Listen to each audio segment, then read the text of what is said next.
In 1453, after the Islamic Ottoman Empire conquered Constantinople, the capital of the decaying 1,000-year-old Christian Eastern Roman Empire, a visitor from outer space would have had no doubt that the powerful and wealthy Ottomans would soon conquer the rest of Europe. But that didn't happen. Instead, by the mid-20th century, the European powers had defeated the Ottoman Empire, colonized and partitioned its Middle Eastern and North African territories among themselves, and came close to doing the same to the Ottoman heartland of Turkey. In this video, we'll discuss 11 reasons why the West pulled so far ahead of Islam, and explain why the factors that transformed the fragmented, militarily and economically weak pre-modern West into a globally dominant power had no effect at all on Islamic society. My name is Alex, and welcome to Depth History, where we talk about how the human condition created and creates the human condition. Part of the reason that the factors that so utterly transformed the pre-modern West had no effect at all on Islamic society was their very different relationships to their past. Let's turn the clock back to the 1400s, 600 years ago.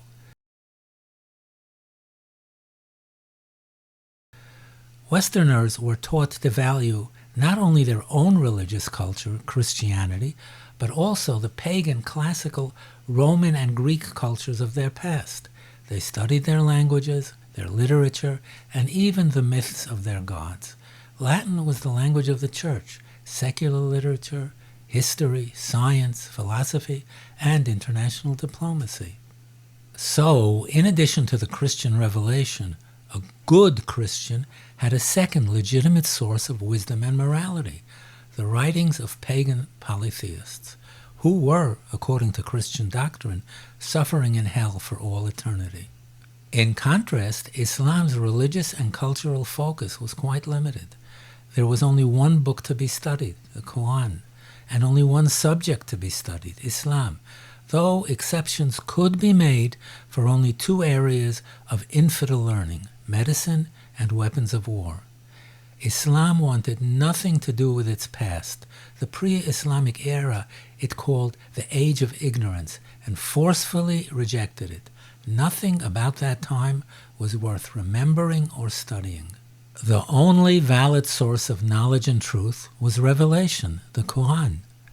To claim that there is truth outside revelation, for example, that 2 + 2 = 4, is true, is to put mathematics on the same level as revelation, and that is heresy. Only religious knowledge can be truly true. Although in the first Islamic centuries philosophy and science were tolerated and even encouraged, they were later discredited as worthless infidel nonsense and a danger to Islam. The result? By devaluing the past and human-discovered knowledge, Islam cut itself off from foreign ideas, seriously retarding its development in philosophy, science, and technology. Progress. The conviction that progress is possible in all fields, science, politics, social issues, morality, and even religious belief, has since the early modern period been at the heart of Western culture, and it has been responsible for the development of democracy, liberty, modern industry, vastly improved public health, and the growth of vibrant economies and a strong middle class. Progress is a completely alien idea to Islamic thought.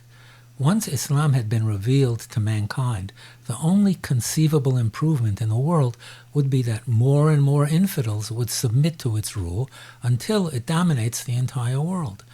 None of the fruits of Western progress would have brought Islam closer to world conquest. All Muslims' energies and accomplishments are still subordinated to jihad, the effort to conquer the world and convert its peoples, no matter how long it takes. The result? Islamic society is focused on recreating and perpetuating the religious, economic, and social structures of 7th century Arabia. The only possible improvements it envisions is expanding the rule of Islam and imposing the 7th century society it values on the entire world.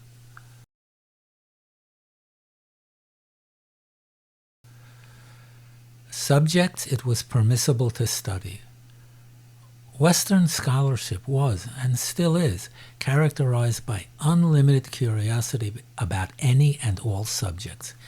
In the universities that were established beginning in the 11th century, this unlimited curiosity was given free rein, despite the efforts of the Church to restrain it. In Islam, curiosity about anything not Islamic was strongly discouraged, as was contact with non-Muslims, so there was no reason to learn the infidels' languages.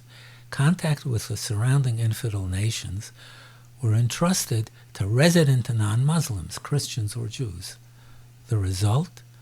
The lack of contact and exchange of ideas between Islam and non-Muslims assured that the adoption of new technologies by Islam would be severely restricted. All of this, the different attitudes to the past, to science, to the non-Islamic world, ensured that the disruptive events that transformed the West would leave Islam untouched. The invention of printing. Then, in 1453, the same year that Constantinople fell to the Ottomans, Johannes Gutenberg invented the printing press. The first book he printed was the Bible. In the 1st century after Gutenberg's invention, more than 200 million books were printed in the West, a virtuous circle in which printing led to more literacy, which in turn led to a greater demand for books, which in turn led to even more literacy, and so on. Not only books, but scientific and literary journals united scholars all over Europe in the so-called Republic of Letters, a joint endeavor to advance learning and research. It's not a coincidence that within printing's 1st century there occurred the European discovery of the New World by Spanish and Portuguese explorers, the circumnavigation of Africa and discovery of a new route to India by Portuguese explorers, the Protestant Reformation in 1517, which shattered the religious unity of Western Christendom, the Copernican Revolution in 1543, which set in motion a scientific revolution and reduced the prestige of the Christian churches. For centuries, Islamic authorities forbade printing in the Islamic languages. In any case, there was no demand for it because so few Muslims could read. In the Ottoman Empire, the first book printed in Turkish appeared in 1729, almost 3 centuries after printing had been invented. But the press was closed 13 years later after printing only 17 books. In Iran, the first books in Arabic Persian characters were printed by Christian missionaries around 1648. The result? For more than 4 centuries, printing had no effect on the Islamic world because Muslim rulers discouraged it and literacy was so rare. No literacy, no books. No wonder science and industry were so slow to develop. The Age of Discovery. The voyages of the Age of Discovery, especially the European discovery of the Americas, inhabited by millions of people who lived without the benefit of religion or civilization, shattered the comforting religious complacency of European Christians and damaged the credibility of the Church. It's no coincidence that the Protestant Reformation followed shortly afterwards. Questions which it had once been too dangerous to ask could now be asked. Few Muslims were aware of these discoveries. The Ottomans ignored and failed to take advantage of them, sitting idly by as they lost their trade routes with Asia while the West colonized the New World and parts of Asia and enriched itself with its vast mineral wealth. The Ottomans had ships that could sail the Atlantic. They conducted slave raids as far off as Ireland and Iceland, so they could have reached the New World, or at least the Atlantic islands like the Canaries or Madeira, but they never even made the effort. The result? all the valuable fruits of the discoveries went to the West and none to Islam. By the way, don't imagine that the Turks, if they had reached the Americas, would have treated the natives any better than the Europeans treated them. Do you think the Turks would have refrained from waging jihad against the natives? Modern science. In the West, it was accepted that there are laws of nature, that events have effects, that they cause other events. For example, if a flame comes into contact with a piece of cotton, the cotton will catch fire. Cause and effect. In the first centuries of Islam, Muslim scholars also accepted the existence of laws of nature and the concept of cause and effect. But in the 11th century, a movement called Ash'arism arose that rejected laws of nature because such laws would limit the absolute and unlimited power of Allah to do whatever He wants, whenever He wants.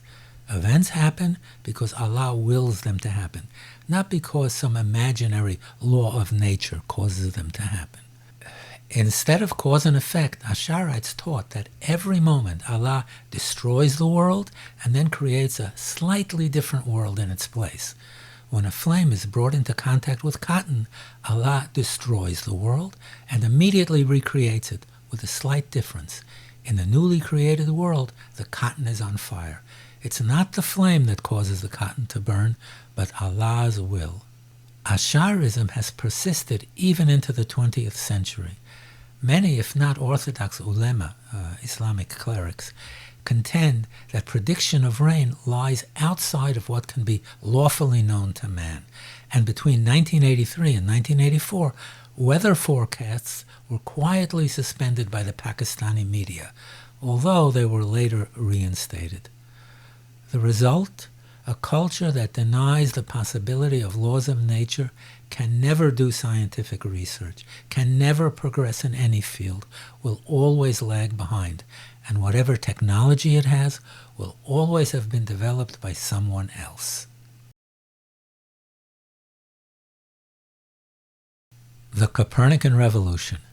In the West, the Copernican Revolution encouraged the development of the sciences, physics, optics, and higher mathematics, which enabled and underpinned modern technology. Islam was completely indifferent to Copernicus's theory, since the Islamic calendar is dependent on only one astronomical event, the new moon, which signals the start of a new month, which everyone can see for himself. There was no need for the newly developed mathematics and physics because there was nowhere they could be applied in Islamic societies. The result? Islam remained on the sidelines, showing no interest or understanding of the magnitude of the scientific revolution and taking no part in the subsequent development of science, as evidenced by the dismally low number of Nobel Prizes awarded to Muslims. The status of women. The most radical change in the West has been the status of women. In the past, women in the West, as in all pre-modern societies, including Islam, were treated more like property than human beings. They belonged to their father or to their husband.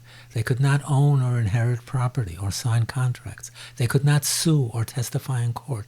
They could not dress as they liked, and they couldn't choose their husbands or initiate a divorce. In short, they were not free agents who could act on their own initiative outside the home, and often not even inside the home. But in the West today, women have all the rights that men have. They are independent agents, they don't belong to anyone, and they can choose their own path in life. They are no longer regarded as intellectually inferior to men. All educational and economic opportunities are equally open to them, and they are no longer required to submit to authority simply because it's male authority. By oppressing women, not educating them, and confining them to the home and to childbearing, Islamic societies fail to develop women's talents and achievements in the way that the West was able to do. And so nearly all Islamic countries have, to this day, remained poor and underdeveloped.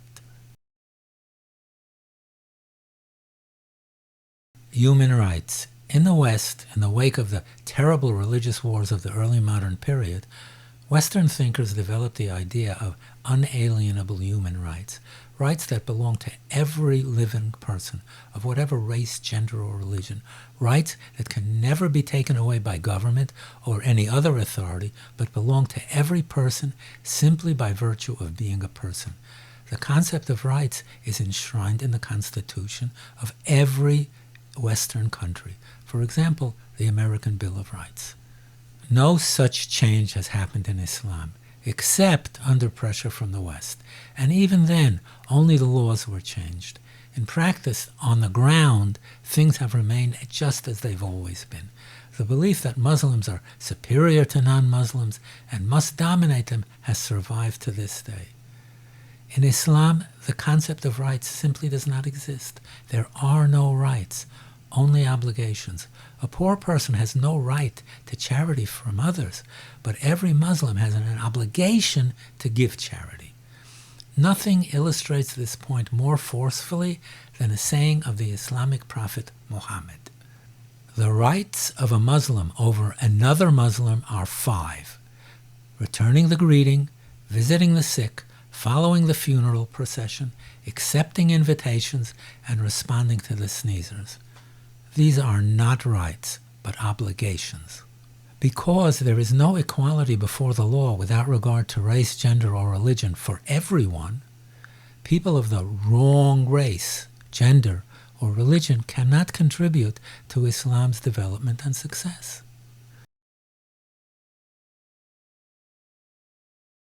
Slavery.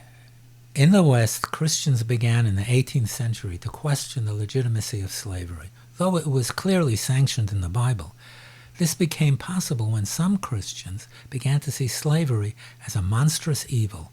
The abolition of slavery then became a proof of mankind's moral progress, and the Bible was reinterpreted accordingly. An international campaign to abolish the slave trade and then slavery itself was launched in the 19th century, and by the mid-20th century, every country had abolished slavery, at least in law. In Islam, slavery is clearly sanctioned in the Quran, and the degraded status of a slave is taken as proof of the supremacy of Muslims. Reinterpreting the Quran is heresy. The gates of interpretation have been closed for 1,000 years, and in fact, the only countries in the world today where slavery is still practiced are Islamic countries. The result? Slavery, besides being a monstrous evil, perpetuates a primitive economy that cannot develop and deprives society of the potential contributions of people who have been relegated to menial work when they could, if they were free, contribute to their societies in so many positive ways. Politics.